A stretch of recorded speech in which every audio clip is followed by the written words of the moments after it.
All right, I am here today with the man, the myth, the legend, Rock Thomas. Rock, people ask me all the time why I do Sweaty Startup Podcast. I don't have a revenue stream out of it. It's basically a hobby. And this is why, because I'm in the VIP room. I'm punching out of my weight class. I'm sitting in front of Rock Thomas. Tell us who you are. I don't even want to try to do an intro. Tell us who you are.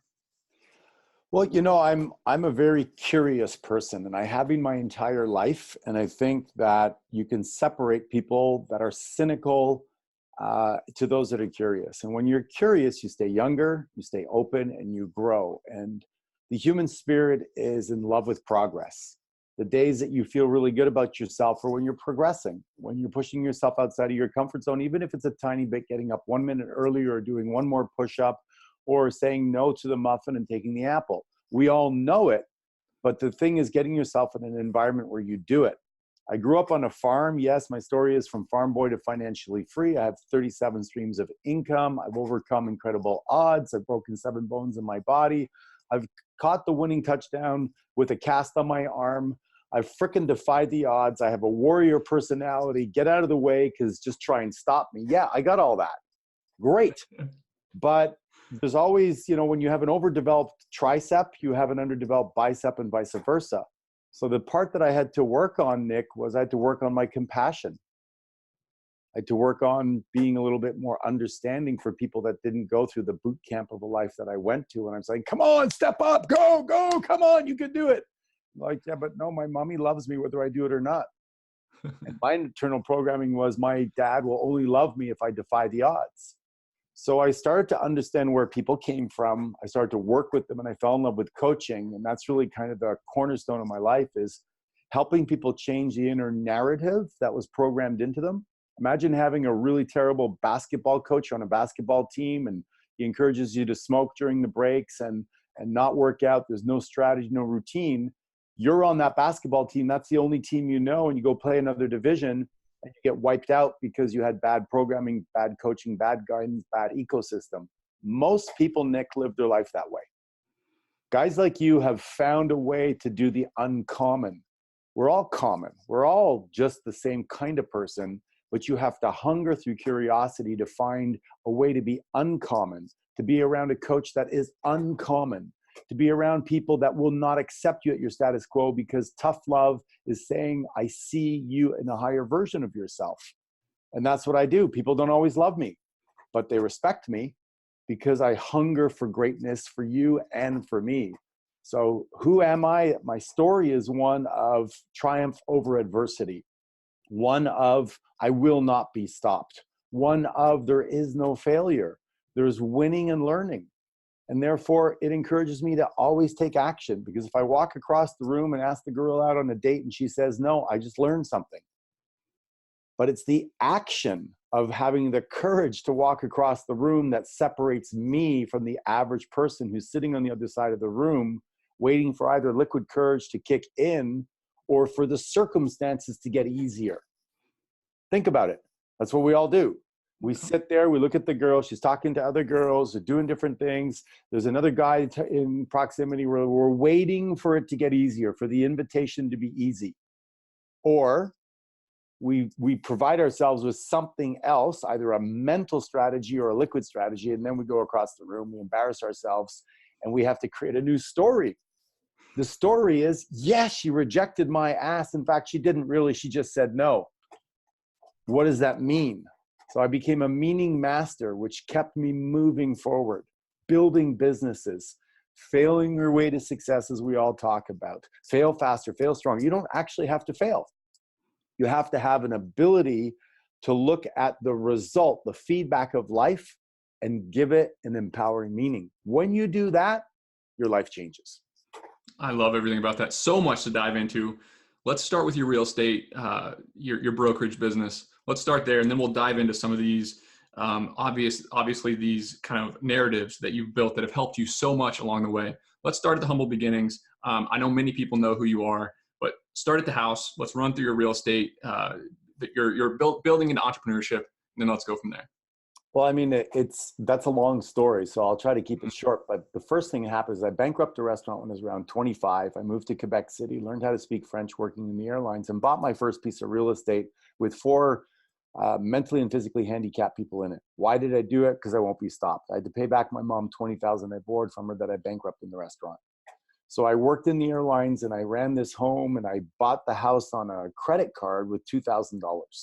Literally, no money down story. I did it because I was desperate.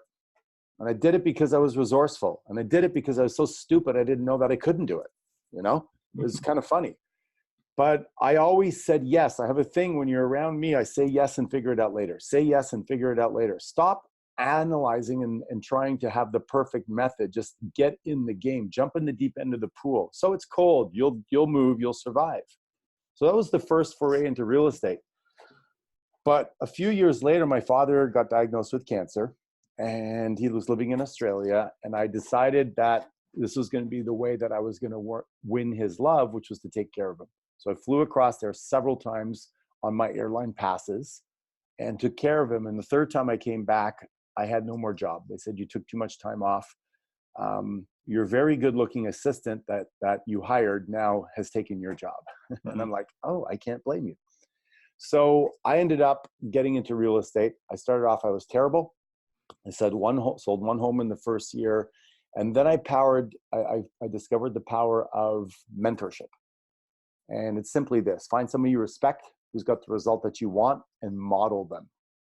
Just do what they're doing. Think like they're thinking, eat what they're eating, dress the way they're dressing. Blindly have faith in what they're doing, and you will rapidly mimic their results. And we all learn that way. We learn to walk that way. We learn to talk that way. We monkey see, monkey do. We all do it for most things. But when it comes for something that we want to do well in, for some reason, we figure we need to figure it out on our own in many cases. Like, oh, I'm going to go and start that business, but I'm not going to talk to anybody. Mm-hmm. The most successful people use the concept of the mastermind group. And they surround themselves with other people that have the wisdom. And they say, here's my plan. And people go, good there, good there. Have you thought about this? Tweak that. I would not do this. They refine it, they make it a better plan, and they execute at a much higher level the first, second, and third time than the guy who doesn't consult anybody. So my mentor gave me all these inside strategies. The next year I sold 32 homes, 45, 65, 100. And then he walks in my office and he says, Rock, now I want to sell you the company. You're ready. So I bought the company and sold $1 billion of real estate a year, had 270 agents. I grew it, broke every record. I was still in my 30s. Having a great time. And that kind of is what happened. But if you look at the process, Nick, it's no different from any process that people can go through. You just have to have two things: the vulnerability to ask for help and the courage to ask for the order. And those are two things that were instilled in me. And every day I get up, I try to employ those two things. What can I learn by asking somebody smarter, better, more advanced than me? And where can I ask for more business? Hey, here's what I'm passionate about. You need to come and join this business that I have going, or buy my product. So let's go a little bit deeper on mentorship. I'm sure you get asked all the time to be people's mentor. What do you look for in a mentee? What makes a mentee ideal to work with you, and what excites you about teaching and helping people? In a word, hunger. And passionate curiosity. So somebody that says, tell me more. And if somebody like I did, I show up and I offer value. If you want to be around somebody, first of all, be interested, not interesting. So seek their wisdom. How did you do that? How did you overcome the problems? Tell me what were the 3 most important lessons you ever learned while you built up your real estate empire of 2,000 apartment doors. They will pour into you. They want to talk about their success. We are a little bit significance driven. The second thing is offer to do things for them. Wash their car, pick up their dry cleaning, anything, just anything. Be a leader and add value. And eventually they're going to go, kind of like having this kid around, he drives me my car, he picks me up, he got my coffee, he's willing to go over to the corner and move that signpost. And so now you're walking around, you got this little kind of, keener around you. And before you know it, you're pouring into him. You're telling him your life stories. So that's really the easy way. The second way, though, is the same way I did it, like with Tony Robbins, is I said, Tony, I want to hang out with you. And he goes, that's awesome. I'm a pretty busy guy. I go, well, how do I hang out with you? He goes, well, write me a check for 100 grand and you can hang out with me. I'm like, that's a little steep, but okay, I want to hang out with you pretty badly. So I did. And I was part of a small group of us that hung out with him for a year. So sometimes you have to pay for it, and sometimes you can pay for it with sweat equity. I love it. So you talk a lot about resourcefulness. When somebody reaches out to me and wants my advice, I want somebody that's resourceful. I want somebody that has literally figured out every single possible way that they could solve things themselves, and they come to me when they've hit a roadblock. Talk a little bit about resourcefulness, because I know your story. I've heard it. You are the poster child of being a resourceful person, and that has led to a lot of your success. Like a lot of things, it's a mindset, Nick. Mine was fortunately ingrained into me. Practice makes permanent, not perfect. The more you practice something, the more you expand your comfort zone and you grow and grow and grow. So growing up on a farm, we had this thing where I had to feed 22 horses before I earned the right to eat, which in and of itself forced me to be resourceful. There was days I was tired, sick, didn't feel like it. It was freezing ass cold out in Montreal with, a new fresh foot of snow, and then they go out there and frozen pipes, and I had to carry buckets. I wasn't allowed to not complete the task. There was no, well, if this happens, you don't feed the horses. It was 365 days of the year, you will find a way to feed them. Mm-hmm. Period. Mm-hmm. So there was days when I didn't know how I was going to do it, but I found a way. And that's what birthed this resourcefulness in me, is I started to realize that even on days when I didn't think there was a way, I found a way. So I knew that there always is a way. Mm-hmm. If you don't see it, there's a way. So you have to first decide as an individual, I'm going to find the way, no matter how long it takes me. I'm just going to keep on looking for it. And it might be a roadblock here. Think of an ant. An ant goes along, put a piece of cardboard there. It just turns and it goes the other way. Then put a brick there. It climbs over the brick and goes up. Then put another, piece of water, it goes around that. It doesn't stop. You need to be an ant in your resourcefulness and look at it as a fun game, right? What is life going to throw at me? The economy changes. My car breaks down. I get a flat tire. I hitchhike. I meet a new neighbor. I ask for this. The airline's overbooked.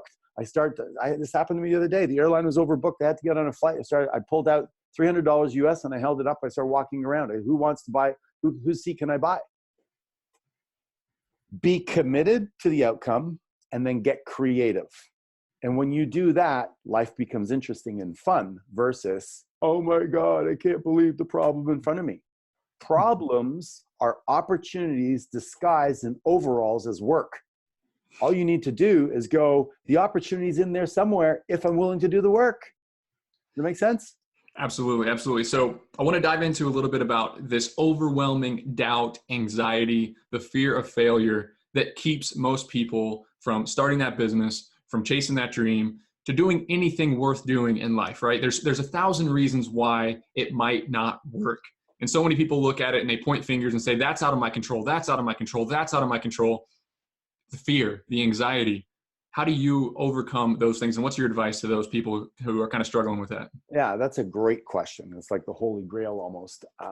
So here's what I do is I understand the psychology for most people, Nick, is that we all want to belong, we want to matter, and we want to be able to make a difference.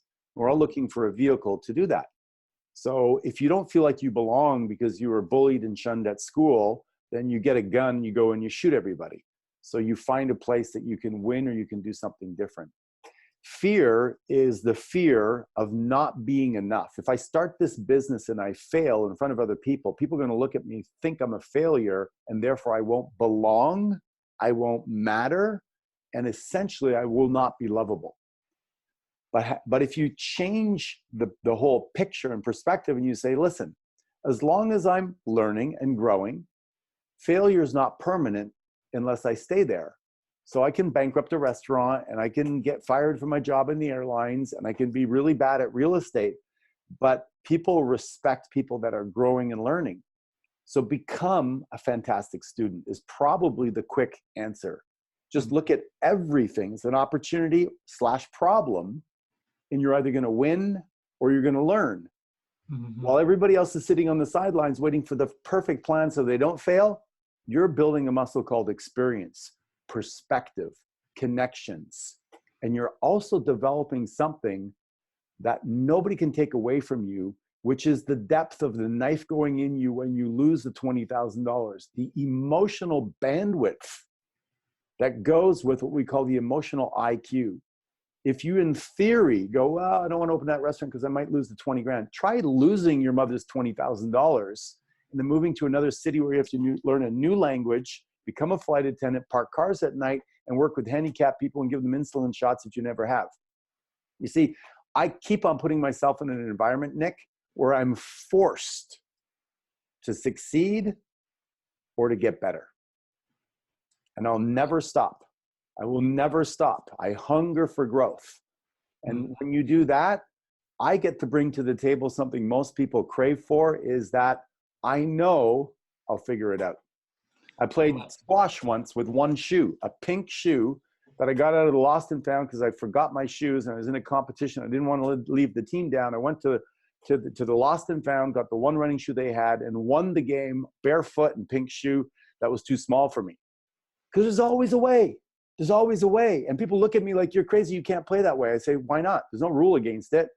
Mm-hmm. And it actually threw the guy off his game, and it turned into an advantage if you're willing. So to me, you just got to keep on going. And fear is just your unwillingness to be learning in front of other people.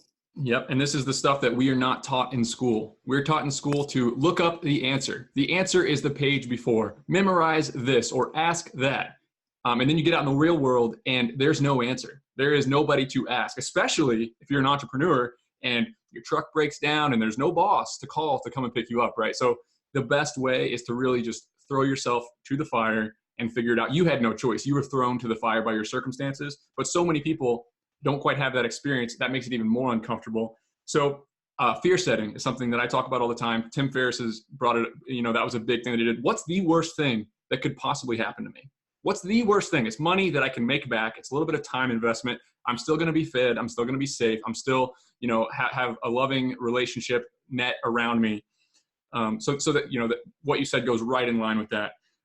Let's talk about the self-talk. Let's talk about what Tony Robbins does and what I know you do. And what I realized after listening to you that I have done all my life is I'm a gladiator. I can do it, right? And just reprogram that inner narrative. Talk about your inner narrative.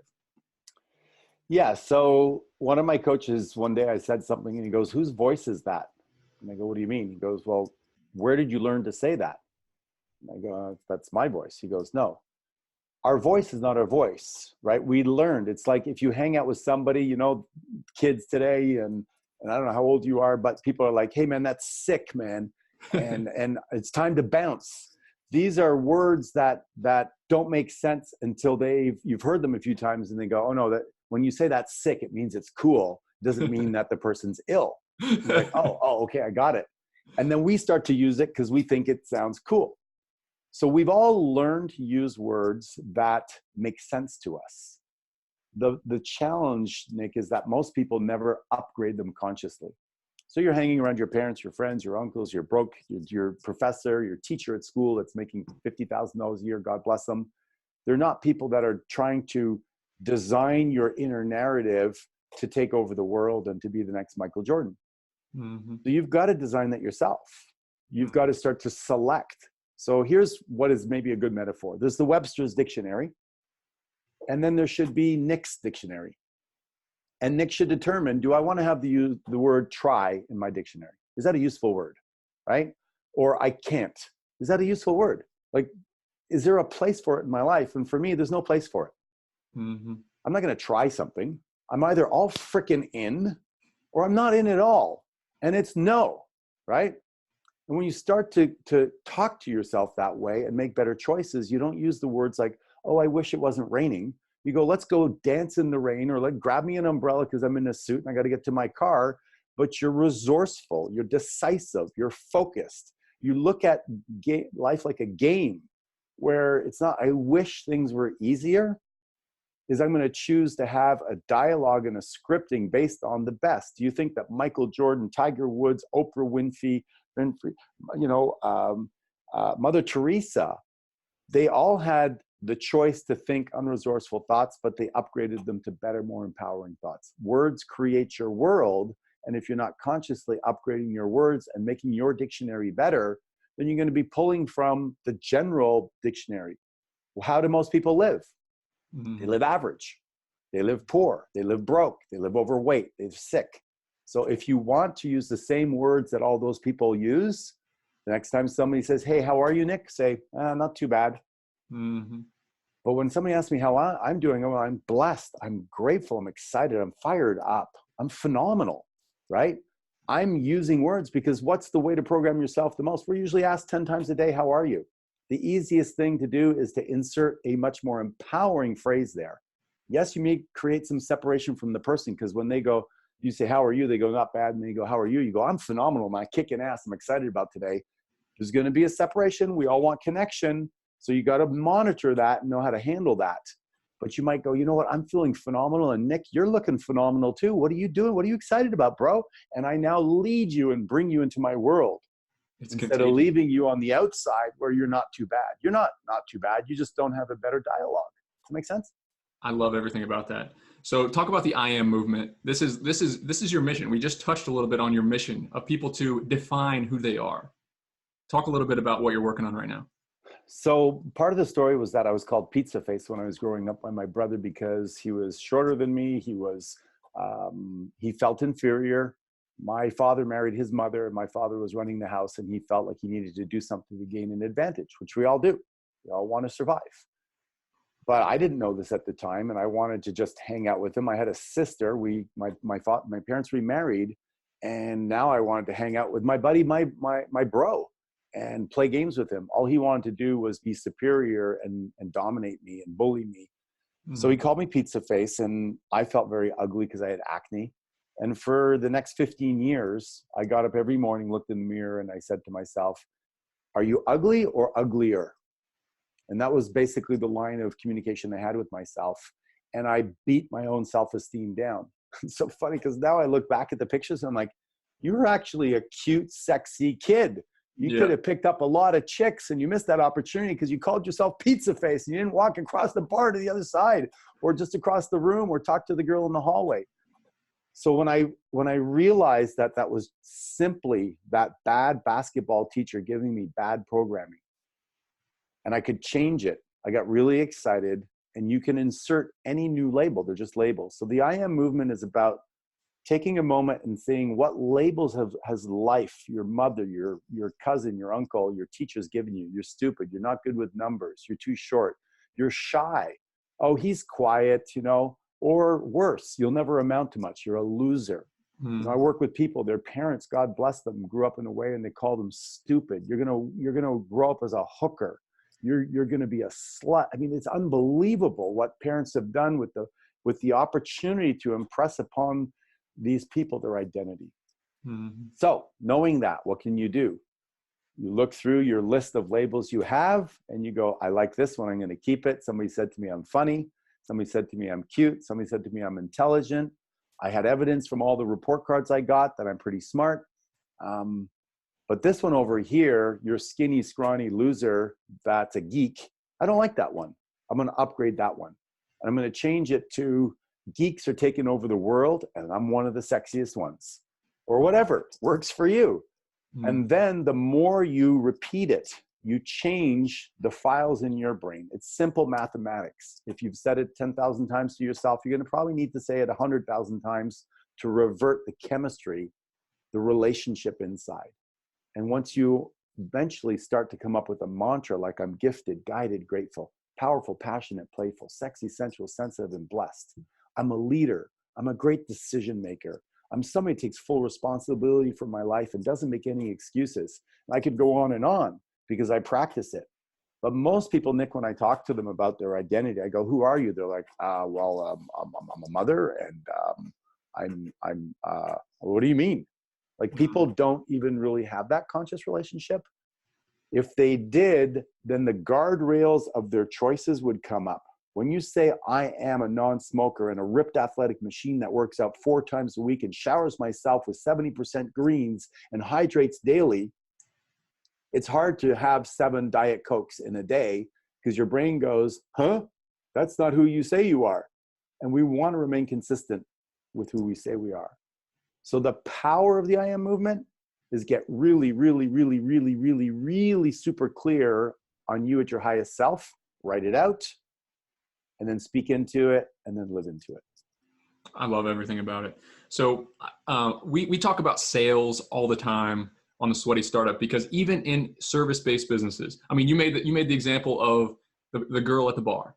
The guy who is getting the girl at the bar is not sitting on an app, hiding behind a screen, trying to get a date on an app. They're getting out, they're getting uncomfortable, they're talking to people, and relationships still win in business. And as digital marketing grows and more people are paying for Facebook ads and sitting on social media, the people who are willing to get uncomfortable, the people who are willing to get out and put themselves out there are the ones that are winning. So I know you touched on it a little bit, but talk a little bit more about how you can adopt that mindset, get uncomfortable, and do the things that will really progress your life and your business. So I was 17, 18 years old. I'm walking by a tennis court, and there's this beautiful girl at this reception where she registers people for tennis. And my thought goes in my mind, wow, it'd be great to ask her on a date. She looks super cute. And then my brain has this other conversation like, pizza face, you're ugly, she's going to reject you. And I want to stop. The same thing happens with people when they're trying to lead generate or build their businesses. We're all in two businesses: provide the service, the dry cleaner or the restaurant or the real estate business. But there's the business also of finding the customer that most people suck at. And they use marketing, they hide behind things like that so that they don't have to face rejection. Well, the way to face rejection is to say yes and figure it out later, even when you don't know. What I did in my real estate business is I made sure that before 9 o'clock in the morning, I had reached 2 major decision makers and booked 2 appointments. Every day, that was the must. Get the hard, heavy lifting over while I'm fresh and excited in the morning, and do what other people are not willing to do. And that worked. And I'm really, really good at building businesses because I will attack the growth area first before I even know how. I will sell my book before I write it. I'll create a product and sell it before I write it, because it forces me now. So, 3 months from now, I'll send you my book, Nick. I haven't written it yet. Well, guess what? I'm a man of my word, so I got to get busy. And I've done that many times. So I'm walking toward this girl, and I have no idea what I'm going to say. And if you watch me, it was probably 1 step forward and then a hesitation, and 1 step forward and a hesitation as I argued with myself. Pizza face loser. What if she dates me? She's super cute. Maybe I could kiss her. That'd be fun, etc. I get up to her, and just as I get up to her, a couple walks up right beside. They want to register. I'm like, great. Now I'm going to get rejected right in front of her.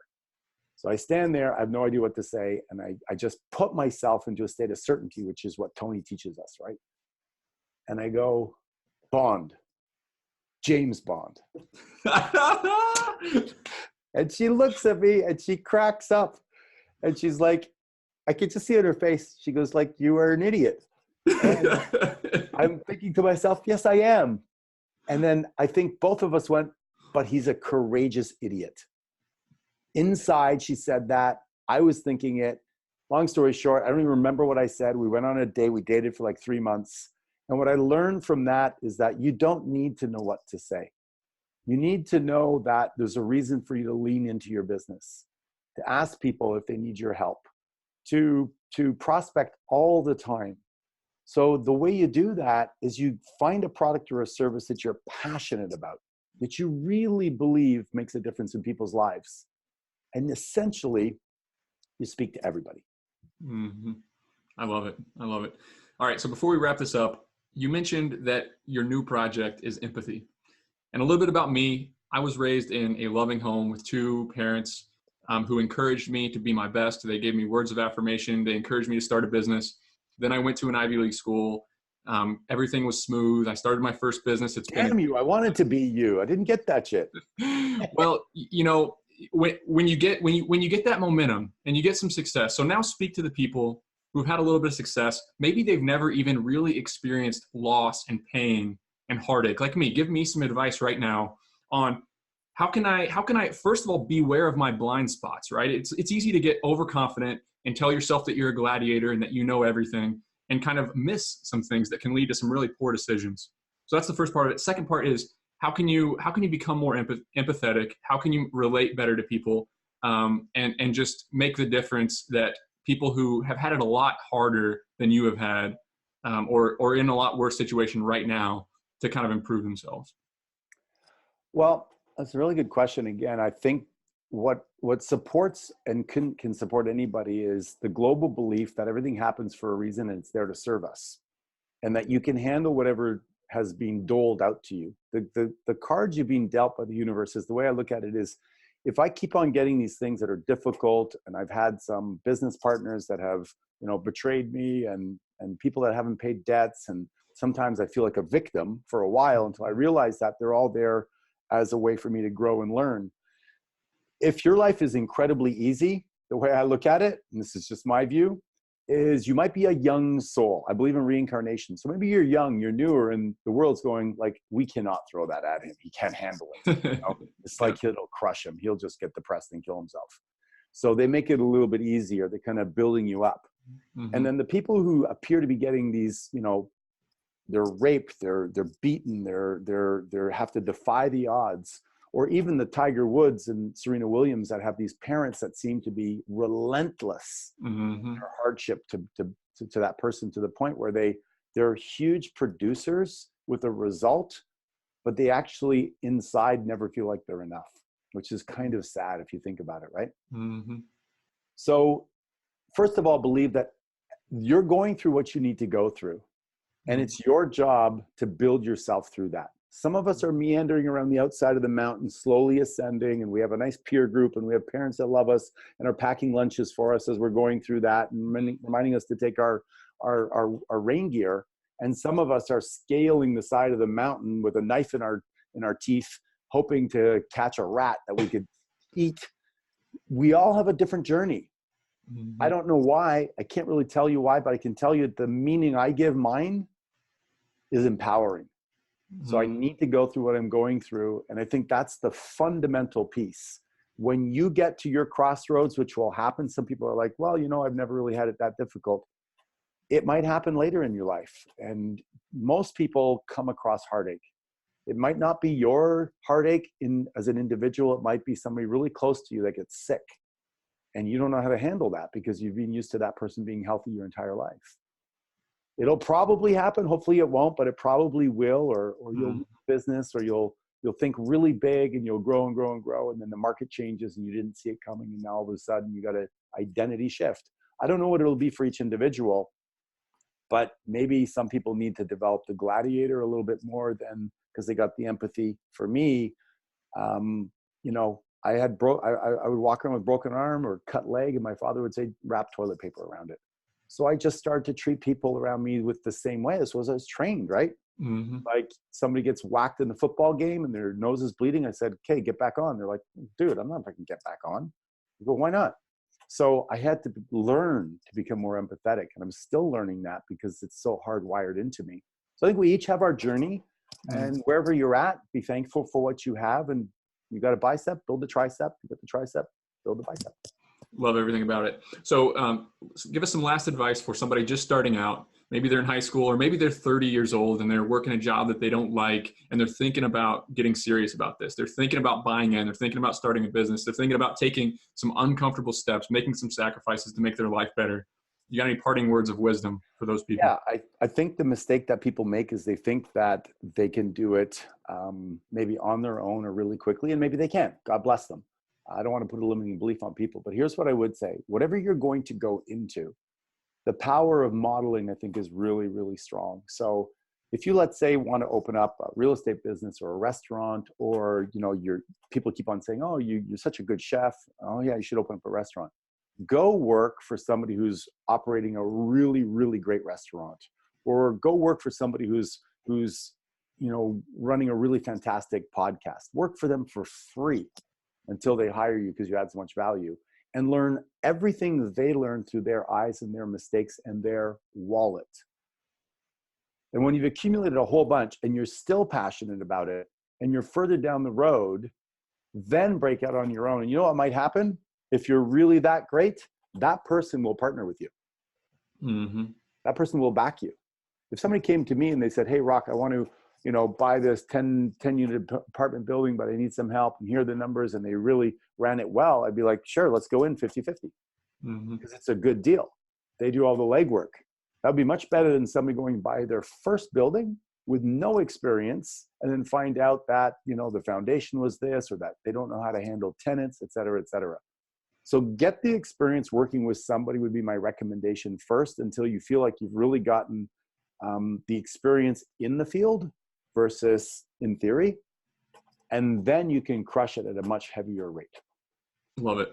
So any words of wisdom on having a balanced life? If you do dive in, like me, I'm I'm so passionately curious about something that I'm a one-track mind. I'm sure you're the same way. Of when I want to do something, it's all I can think about. It's 24/7. How do you balance your life? Because I know that you are similar. When you are all in on something, how do you make time for friends and for your children, or, you know, people who are important to you, or other things in life? Anything about life that, because balancing this is difficult, right? Balancing building a better life, building a business, especially as an entrepreneur when it's 24/7. How do you work through that? Well, I may not have done that as well as I could have. I tend to get obsessed, Grant Cardone, be obsessed or be average. And I think there's a lot of life in being obsessed. When you have something that occupies your mind and pulls you and compels you, as you just said, it makes you feel alive. So I like that feeling. I grew up in an environment where we didn't socialize much. If you didn't eat your food fast, somebody else, I was the youngest of 7 brothers and sisters. If you didn't eat your food fast, somebody else ate it off your plate. So it was sit down, attack, and then get out of there. So I'm not that social a person like Italians, sit around for 4 hours and eat. So my family gets me in short bursts of quality of time, and then specific periods of time, like we take 2 weeks for holidays at Christmas, you know, have the entire life of my children, I coach them, et cetera. So I believe in quality time, but I think that, to answer your question around balance, I don't think there really is balance. I think it's bullshit. I think that there's being intentionally out of balance.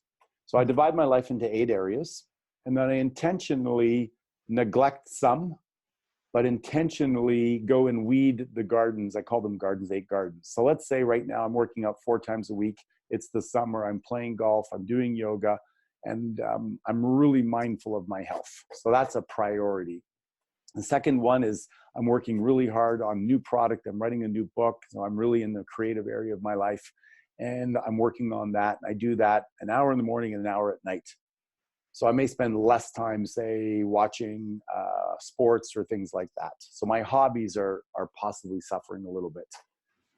There are some baseline things around family that happen all the time. Like every Sunday we have family over. So that's the thing, a check-in. But, you know, where it comes to, am I going out and buying 10 new investments? No, my investments are kind of on the sidelines. Am I going out and going to India and doing a meditation retreat and working on my spirituality? Not so much. So I think people should really decide which area of their life they want to move for the next 90 days, let's say. Be intentional about it.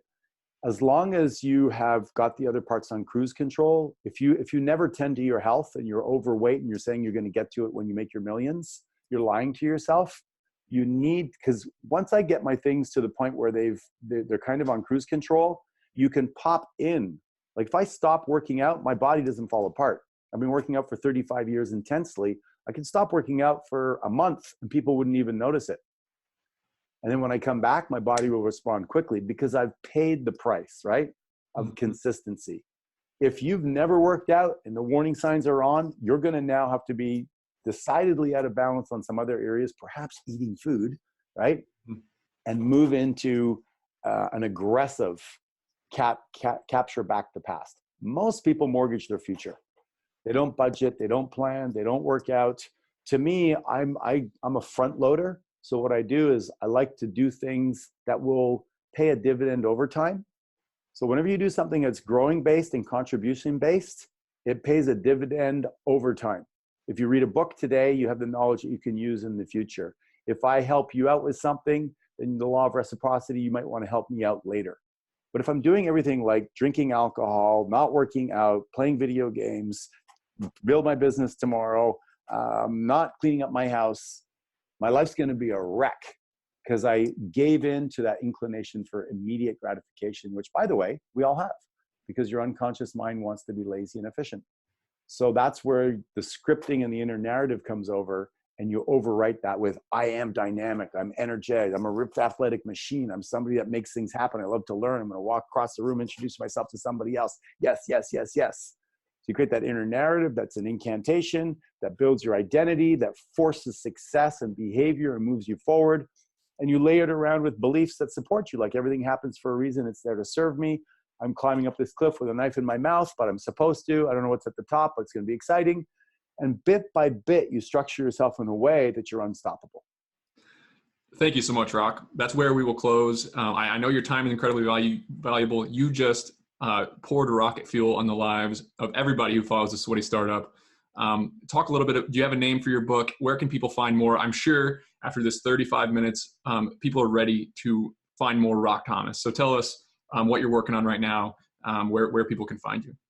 Yeah, so the title of the book hasn't been decided, but it is the 8 traits of success that I'm working on. These are 8 character traits that when you know what they are, you can develop them. Most people want to improve their business, and somebody says, well, then you need to make more calls.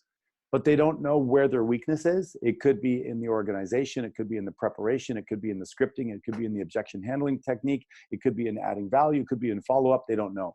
So what I've done is I've dissected the 8 into 8. So it's 64 elements. And you're going to know after you do the assessment exactly where the opportunity is for growth, what the holdback, because they're all interconnected. When you work on one area, it'll have a ripple effect on the other. So we're working on that right now. We're very excited about it. And I've been beta testing it with people, and the results are off the freaking hook. Yeah, I love it. Love it. Love it. rockthomas.com, social media, or they can go to gom1.com if they're the type of people that have an awareness around elevating your peer group. Mm-hmm. What I like to do is introduce people to my mentors. And they're either really good at something and they're a mentor, or they're a multimillionaire and have had massive success. And the way to accelerate success is to walk into the VIP room. It's not to go in where all your buddies and so-called, we'll call them average people are. You want to get to the VIP room of life. You want to get to the room that the conversations are different. Because until the conversation is different, what is it? The conversation is the same. Mm-hmm. You know what the conversation is. You want a new conversation where somebody says, hey, look, storage units are super cool. And you might not know about this, but here's what I learned about it. And even though I'm in, Texas, I don't think there's anybody doing it in Seattle yet. Do you want to partner with me, or you can go there? I'll show you how. Take my course and you can blow out Seattle and you can make this difference. So you want those conversations to stimulate excitement and growth. And to me, that's the biggest thing people don't do, is they don't value themselves enough to feel they're worthy to get into that conversation. Level up your peer group, get into a new conversation, and watch your life accelerate way faster than even you know is possible. GoM1.com, YouTube search Rock Thomas for a lot of more of your talks. Thank you so much. Really, really appreciate it. And if you're on your book tour and want to stop in for another 20 minutes, we'd love it. All right, man. Grab life big, baby. Thank you. Wow. How about that? How about Rock Thomas? I'm so lucky that I got to talk to him. Man, oh man. Thank you for watching. If you're interested in this stuff, please check out also my podcast, sweatystartup.com. You can listen to that anywhere, anytime, driving.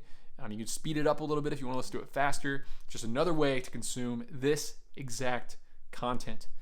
Also have a website, sweatystartup.com, where I have all the show notes, and actually it's a really easy way to search through all the resources on starting a service-based business. Another thing, while you're on the website, you can sign up for my weekly newsletter. I send an email out once a week, and I never try to sell you anything. It's short, it's simple, it's to the point. It's designed to help you become a better business owner, start that first business, or just become a better manager, a better leader at your job. So as always, thank you so much for watching. Really appreciate it.